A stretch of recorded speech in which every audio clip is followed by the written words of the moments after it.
Hey guys, welcome back to the third, final, and decisive game between the Thelinearcurve and Astamatitos for the finals of Pokemon Perfect's ADV qualifier. Again, shameless self-promotion. Come play on Pokemon Perfect. These tournaments are the real deal, as you can see by these finalists. The ADV Tour, the next one, is starting up this weekend, the sign-ups that is, and you guys can come join the tour. It is open to everybody. Nothing to lose. If you're interested in ADV, come play. In the meantime, let's find out who is going to win this tournament. Winner take all in this game 3, and it has been nothing short of an excellent series up to this point. Two really good games, well worth checking out and learning from. Hopefully this third game is just as good. So for the third and final time, Lanier is on the bottom, my prehensile trunk against Astamatitos on the top, and we have a Jirachi and Metagross lead respectively.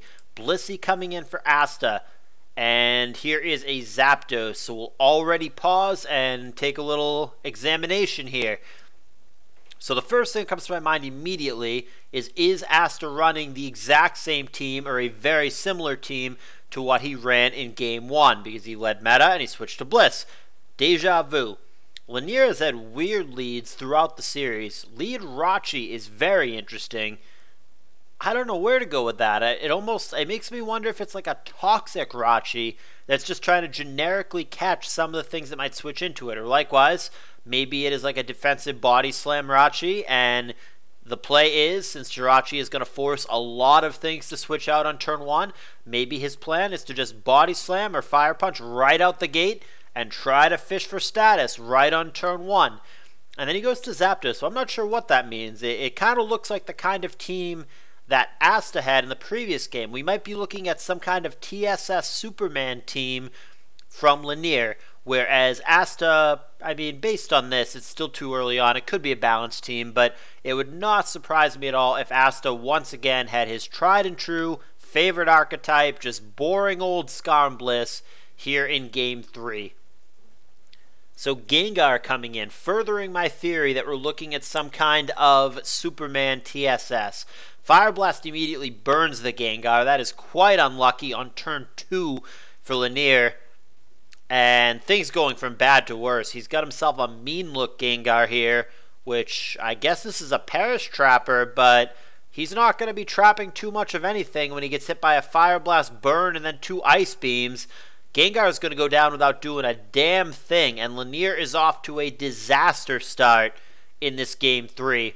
And Asta shows that he does, in fact, have his tried and true Skarmbliss.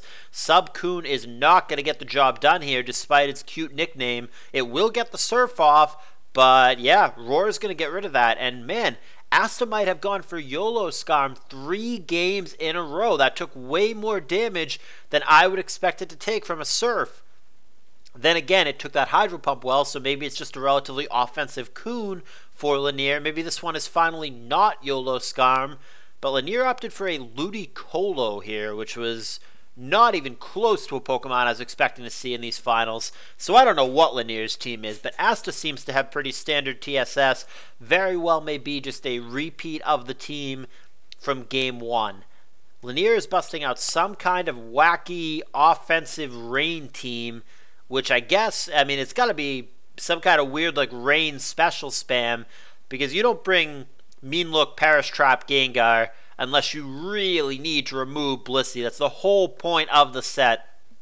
So that makes me think that the luck that was obviously already bad for Lanier early on to get the Gengar killed maybe was even worse than we thought, because the Blissey is completely untouched. She is at 100% for Asta. She is raring to go. And if Lanier has a Blissey weakness to the point where he is trying to kill it with that cheesy, gimmicky Gengar, and if Asta has 100% Blissey, that probably means there's going to be a problem for Lanier. That probably means that's a poke that he has a really hard time breaking. We'll see if there's a backup plan and he has a way to actually remove that Blissey. Sand has not been shown for either player, though I basically guarantee you that Asta has it.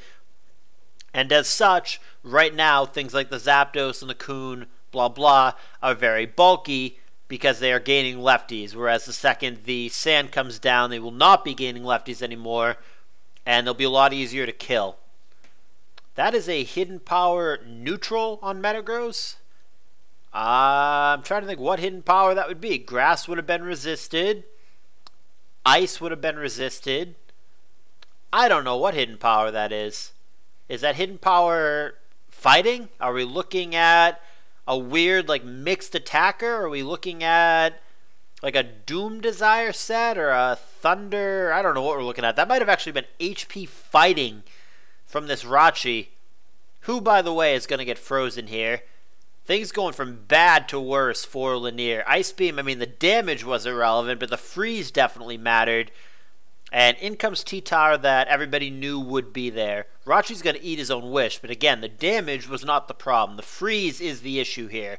Earthquake 64, and Rachi not thawing. Lanier is not having the game 3 that he probably envisioned in his mind, and now Tar is starting to dance up. So Lanier better thaw or figure out an answer very quickly, or this is going to be a brutal and dirty sweep. There is the second Dragon Dance, and Lanier stays frozen. I hate to say it, but this game might be over already. There's Earthquake. There's the knockout. What's your answer? Wow, he doesn't have one. That's going to be a concession from Lanier. That was a terrible game 3, unfortunately. That is a quick and dirty one. Some bad luck early on. Lanier experimented with a gimmicky high-risk, high-reward team. Sometimes when you take the risk, doesn't go too well, and this game was a disaster. The burn on Gengar was terrible. The freeze on Rachi was really bad when he was already behind, and his team looked a bit DD-Tar weak to begin with. And yeah, Asta brings the DD-Tar. He sets up on a frozen poke. The thaw never comes, and DD-Tar, 2 turns later, primed and ready for the sweep. Nothing Lanier can do, and he is going to concede. So that was not the game 3 we were probably all hoping for. The first 2 were really good. This one, not so much. But this is how it goes sometimes in Pokemon. And the champ of this tour is going to be Astamatitos. Both of these players, Lanier and Asta, are going to qualify for our ADV Championship Tour at the end of the year, and that's going to pay out cash. So you will see these guys again in that, in Kalos Invitational 4, and all sorts of good stuff that's going to be coming up. But in the meantime, Asta is the champ of this tour, and Lanier is going to have to settle for second place. I hope you guys enjoyed the series. Absolutely leave me a thumbs up and some comments if you did, and I will see you guys coming up soon with more content.